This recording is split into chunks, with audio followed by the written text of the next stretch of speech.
Welcome to the Intuitive Therapist Podcast with Janis Cohen, therapist, clairvoyant, empath, and medium. Listen in as she takes a no-nonsense deep dive into real human struggles and how to resolve them. Janis will share channeled information from her spirit guide team, as well as the angels and archangels, to help you master your emotional, physical, financial, and spiritual destiny. And now, Janis R. Cohen. Hey y'all, this is Janis Cohen, the Intuitive Therapist, here on the Intuitive Therapist Podcast. I hope you're doing well this week. I've had a great week. It's Friday, preparing for the weekend, and I hope you have some good plans for yourself. I wanted to share something about self-worth today because the majority of my work that I do with clients is around self-worth, around self-confidence, and the ability to make solid decisions and take solid action on behalf of their lives. And today in particular, the topic of this episode is called Here's What Happens When You Give Other People Permission to Determine Your Self-Worth. And I really feel like it truly is the crux of the work that I do with people. And when I do work with people, one of the things that I have found is, and I know y'all hear it on this podcast too, is I feel like it is so important for me to share what I've been through. Not because I need to hear my own voice, not because of any other reason except that the majority of things that I help people with, I've kind of been through in one way or another. And so I just feel like it's a pretty powerful modality to help people. And today is no different. And when I think about giving permission to others to determine your self-worth, it is something that I had struggled with my whole life until recently. And I don't know the exact moment that I began to put all of my self-worth in the hands of like the boys and the men that I dated. Predominantly that's where it happened.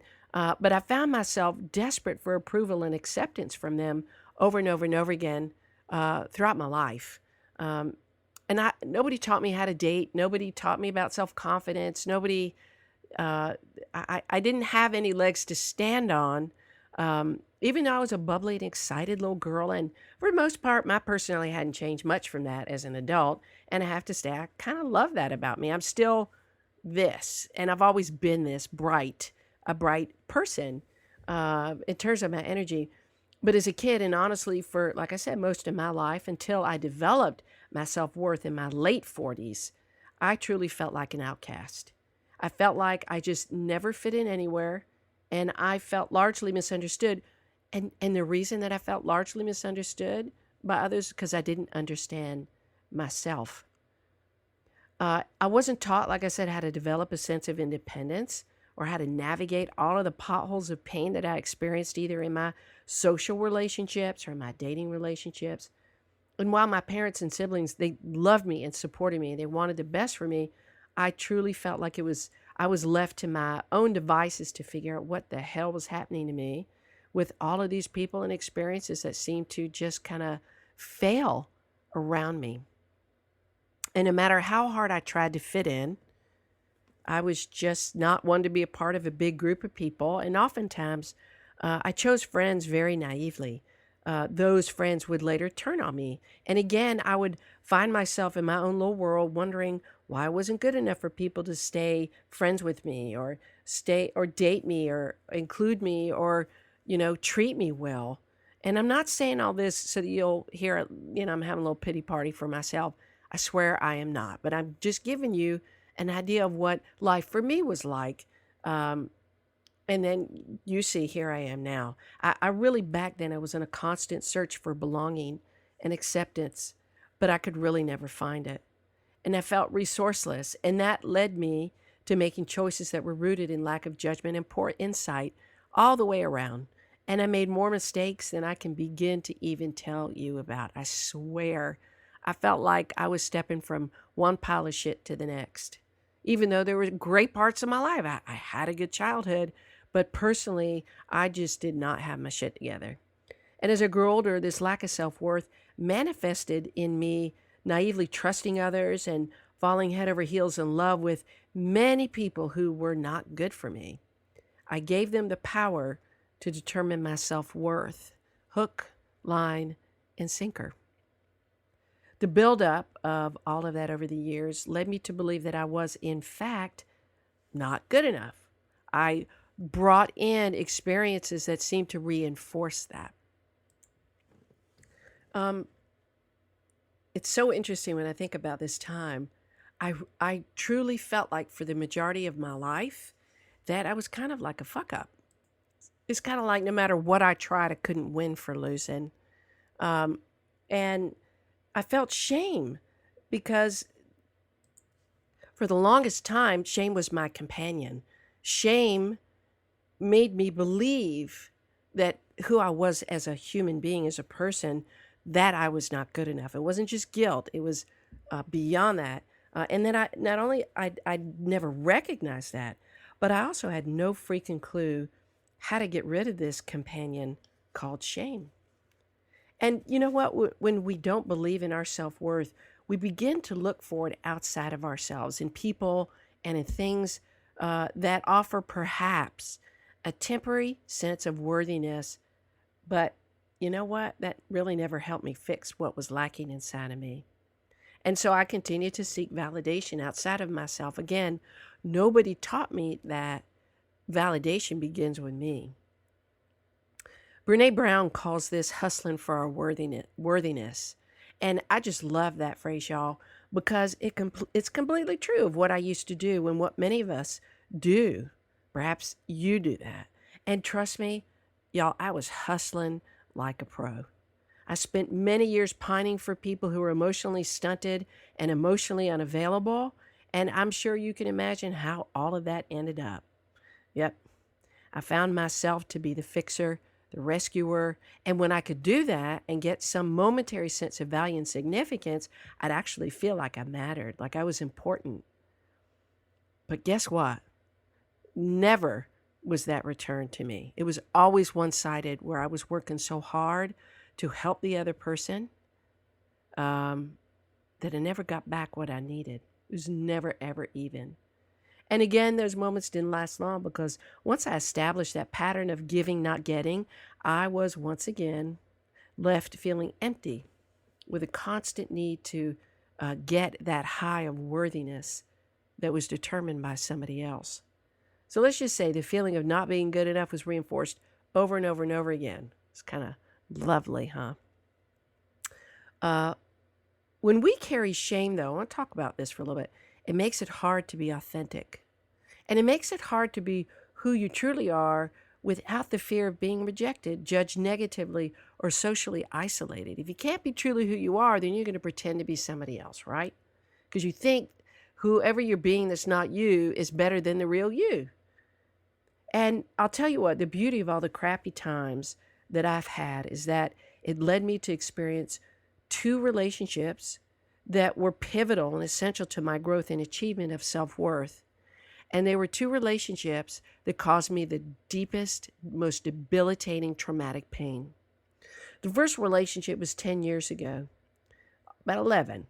And this relationship totally stripped me of any just possible molecule of value that I had of myself. I was so badly emotionally and psychologically violated by this man that I suffered from PTSD for 2 years. And I had to go into therapy to kind of try to start fixing the brokenness that I had allowed to happen. And the next relationship was 2 years ago, where again, I accommodated to the needs of my boyfriend at the time, who was terribly conflicted about being in a relationship with me because he was looking out for his needs first, but I was a great catch and he liked to have me around. I was strung along beautifully. He was just wonderful at it. And it wasn't until I had enough of, really being like number 4 on the number 4 spot on his priority list that I finally, after one thing in particular happened, it was the straw that broke the camel's back, that I ended it. And in another segment, I talk about the process that happened with my angelic team, helping me in this. Whereas literally, I had an out of body experience and I was literally carried out. Um, but if you go listen to the previous podcast, you'll be able to hear that story in full. Fortunately, like I said, my spiritual team helped me out and the toxic relationship was ended for good. And the result of these two incredibly debilitatingly painful relationships was I had no other choice but to develop clear and solid boundaries for myself about who I allowed into my life and how I would allow not only them to treat me, but more importantly, how I would regard myself and my choices. So I can thank these two cruel human beings simply because I needed them to be the way they were so that I could become who I am. And I've done a great deal of work on myself, and as many people who've been late bloomers in their late 40s, and which I can honestly say I'm a late bloomer, I found myself finally. And more importantly, I found my self-worth. The beauty of all of this, y'all, is that I don't hold any contempt for these people, these two teachers in my past. They were teachers. And they helped me become strong and self-confident as a woman. And I wouldn't trade a moment of that, oddly enough, for who I am now and how I feel about myself now and who I've become. So how can you stop the endless loop of giving others the power to determine your self-worth? That's the crux of this conversation today. And simply put, I'll tell you this. You have to stop looking outside of yourself for validation. And you've got to practice from just moment to moment. Forget about week to week or year to year. Moment to moment, day to day. The art of truly loving yourself and being that person inside you that you're seeking outside of yourself. So whatever you're looking for from other people, praise, accommodation, love, friendship, fidelity, kindness, compassion, excitement. You got to be that for you first. I had to learn that shit. It was hard. It was hard-earned wisdom. But that is the only way I changed my life, y'all. You've got to be who you think you're searching for outside of you. And then your whole life will change. You're going to draw in new and beautiful experiences as you raise your vibration. Understand that what you experience now is a full and constant reflection of how you truly feel about yourself and your life. If you're constantly having shitty experiences, constantly having things go wrong, I don't want you to blame yourself. What I'd rather you do is go within and look at what's your mindset like? How critical and negative are you on a daily basis? How much helplessness do you practice? How much anger do you carry? How much contempt for people do you carry from your past, your parents, your friends, your former mates? Again, it all comes down to you. That's a great thing. And it's also a real hard thing. But the bottom line is you can change your life. So you have to give yourself everything that you would outwardly seek. And then you'll be able to bid that shame a hearty goodbye for the last time. And I could tell y'all, if I can do it, you can do it. And I believe in you. I have faith in you. And if there's any way that I can be of service and help you, please, please, please reach out. Let me know. But also, I've done a lot of talking about self-development on my podcast. I can't remember how many episodes I have, but I have like 100 something. So go back and listen to some of these other ones if you have any questions about who you are, how to move forward, what challenges you face. And I really have a feeling that you'll be able to get some good golden nuggets. I always ask this, but I'm going to ask it again. If you have anything you'd like me to talk about, if you're struggling with something that you can't figure out, whether how to navigate through relationships or family or spiritual development, or it doesn't matter what it is, I always love it when people write to me and say, can you please talk about this? Or I'm struggling with this. It would be my pleasure to develop an episode around whatever topic it is, because let me tell y'all, you're not the only ones going through it. And so any one person that reaches out to me lets me know that I have the opportunity to help thousands. I love you. I hope this was helpful today. Please go within. Please stop giving your power away to other people to determine your self-worth. Stop giving your body away. Stop giving your mind away. Stop giving your hope away, letting it hinge on what other people say and do on your own behalf. And with that, I hope that you have a blessed day, a wonderful week, and as always, live intuitively. Thanks for listening to The Intuitive Therapist. If you like what you heard, the best compliment you can give us is to share this podcast with a friend. And be sure to give us some stars and a favorable review at Apple Podcasts or wherever you listen in.